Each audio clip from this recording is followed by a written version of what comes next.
हमारी संस्कृति, हमारे संस्कार सदा रहें हमारे साथ। सब्सक्राइब करें तिलक। क्या पितामह का वध युद्ध शुरू होने से पहले ही?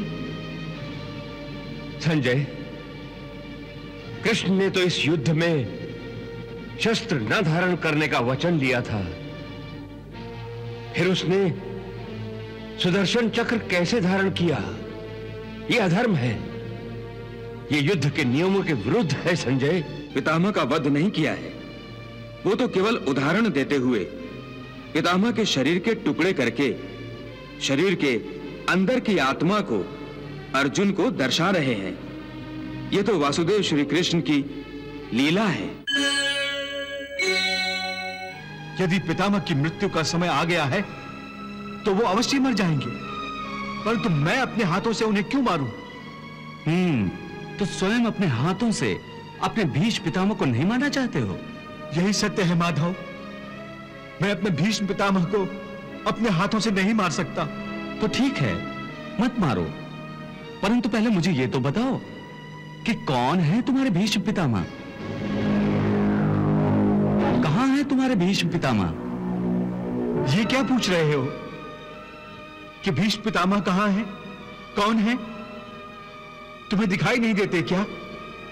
वो सामने ही तो है खड़े भीष्म पितामह। वो जो रथ के ऊपर खड़ा है? हाँ, वही तो।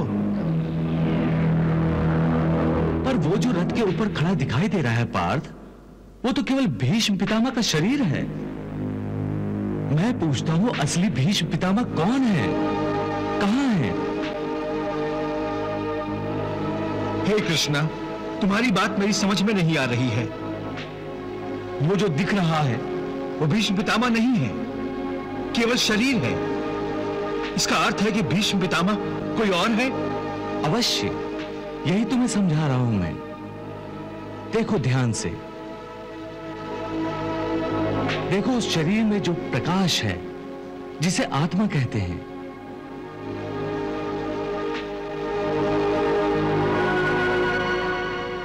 मैं तुम्हें दिव्य चक्षु प्रदान करता हूं।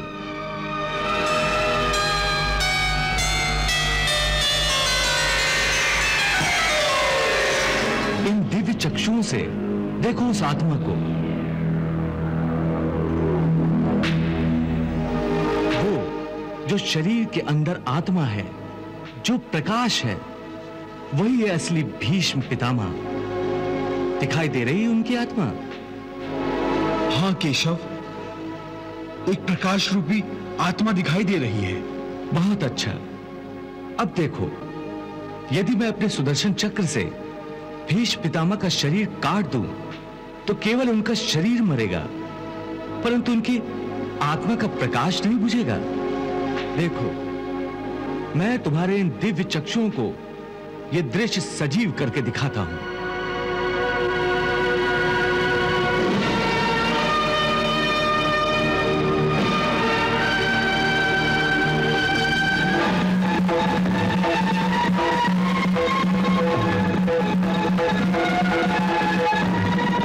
देख लिया अर्जुन, मेरे सुदर्शन से केवल उस शरीर का नाश हुआ है, उसकी आत्मा का दिया अब भी उसी प्रकार चल रहा है।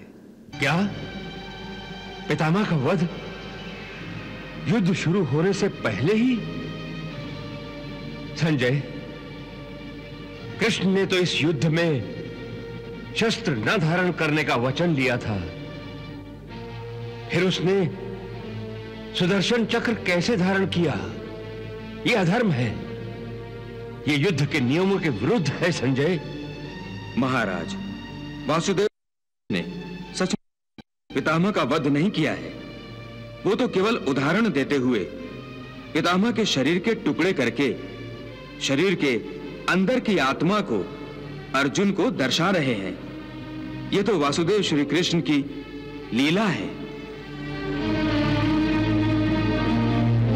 लीला नहीं संजय, माया कहो माया। ये कृष्ण मायावी है। निस्संदेह वो अर्जुन को भ्रमित कर रहा है, उसे सम्मोहित कर युद्ध करने के लिए विवश कर रहा है। हे कौन्ते, इस परम सत्य को अच्छी तरह समझ लो कि विश्व में केवल शरीर नाशवान है, किंतु आत्मा अविनाशी है। शरीर के मरने पर आत्मा नहीं मरती। आत्मा न कभी जन्म लेती है और न कभी मरती है। वो अजन्मा, नित्य, सनातन और पुरातन है, जो शरीर को मारने पर भी नहीं मारी जाती। न हन्यते हन्यमाने शरीरे, न हन्यते हन्यमाने शरीरे। कृष्ण का तत्व ज्ञान सुनने को बड़ा अच्छा लगता है। हाँ महाराज, ऐसा लगता है जैसे कानों में अमृत टपक रहा है। उनके श्रीमुख से निकलने वाला हर एक शब्द हीरे मोतियों में तोलने योग्य है। और श्री कृष्ण ज्ञान का यह भंडार इतनी उदारता से लुटा रहे हैं कि उसे समेटने वालों की झोलियां छोटी पड़ जाएंगी। वाह संजय, तुम्हारा मन तो अर्जुन से पहले ही कृष्ण की लच्छेदार बातों में उलझ गया है। अरे ये कृष्ण बड़ा ही चतुर है।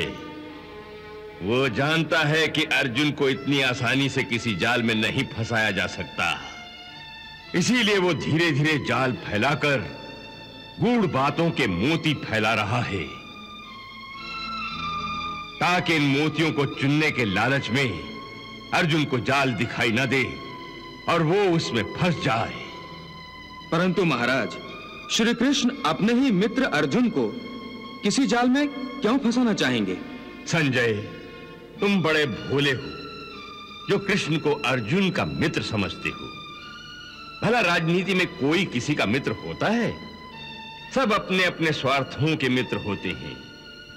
परंतु महाराज, मेरी समझ में यह नहीं आता कि इस युद्ध में श्री कृष्ण की क्या राजनीति है। तुम नहीं समझोगे, मैं बताता हूं। एक ओर कृष्ण की सेना कौरवों के साथ है और दूसरी ओर स्वयं कृष्ण पांडवों के साथ है। अब चाहे कौरव जीते चाहे पांडव, दोनों तरफ कृष्ण की ही चांदी है, क्योंकि जो भी जीतेगा वो यही समझेगा कि वो श्री कृष्ण की सहायता से ही जीता है।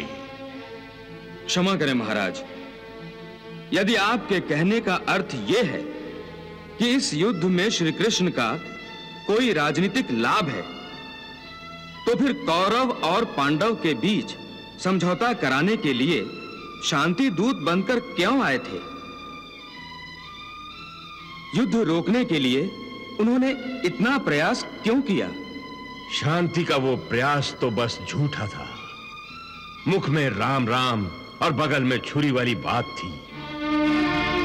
यदि कृष्ण शांति ही चाहता है तो इस समय जब अर्जुन युद्ध करने को तैयार नहीं है तो उसे हथियार उठाने के लिए क्यों उकसा रहा है? ये कृष्ण शांति दूत नहीं है, बल्कि एक कुटिल राजनीतिज्ञ है। उसकी दार्शनिक बातों पर मत जाओ, उसकी चाल देखो। वो इस युद्ध में कौरव और पांडव दोनों की शक्तियों का विनाश कराना चाहता है, ताकि इसके बाद वो भरत का एक छत्र सम्राट बन जाए।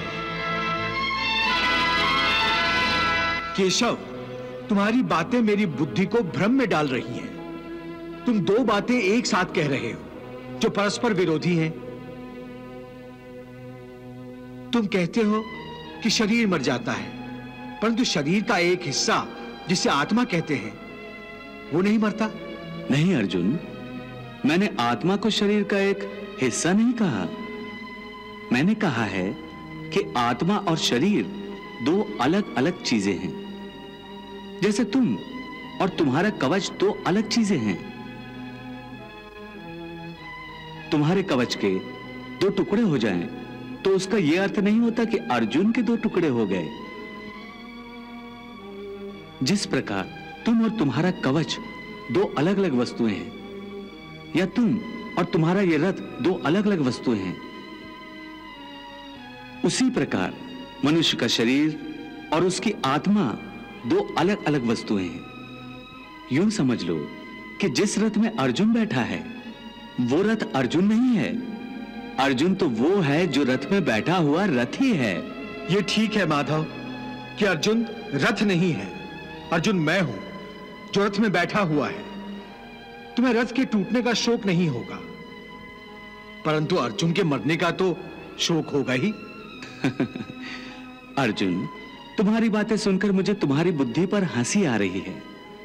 अपनी तरफ से तुम बड़े पंडितों और ज्ञानियों जैसी ऊंची ऊंची बातें कर रहे हो, परंतु तुम्हें यह पता नहीं कि जो सचमुच ज्ञानी होते हैं वो ना उनका शोक करते हैं जो मर गए हैं, और ना उनका शोक करते हैं जो अभी नहीं मरे हैं, क्योंकि वो जानते हैं कि जो मर गया है वो फिर जन्म लेगा, और जो अभी जीवित है वो अवश्य मर जाएगा। मरने वाला फिर जन्म लेगा, क्योंकि केवल शरीर का नाश होता है। शरीर के अंदर जो आत्मा है वो कभी नहीं मरता। हे पार्थ, इस संसार में दो ही वस्तुएं हैं, एक शरीर और दूसरा उस शरीर में रहने वाला शरीरी। जो शरीर में रहने वाला आत्मा रूप शरीरी है वो कभी मरता नहीं, और जो शरीर है वो सदा रहता नहीं। आत्मा एक शरीर छोड़ता है और दूसरा शरीर धारण कर लेता है, बिल्कुल वैसे ही जैसे मनुष्य पुराने कपड़े उतार कर नए कपड़े धारण कर लेता है। वासांस जीर्णानि यथा विहाय नवानि गृह्णाति नरोपराणि तथा शरीराणि विहाय जीर्णान्य अन्यानि संन्याति नवानि देहि।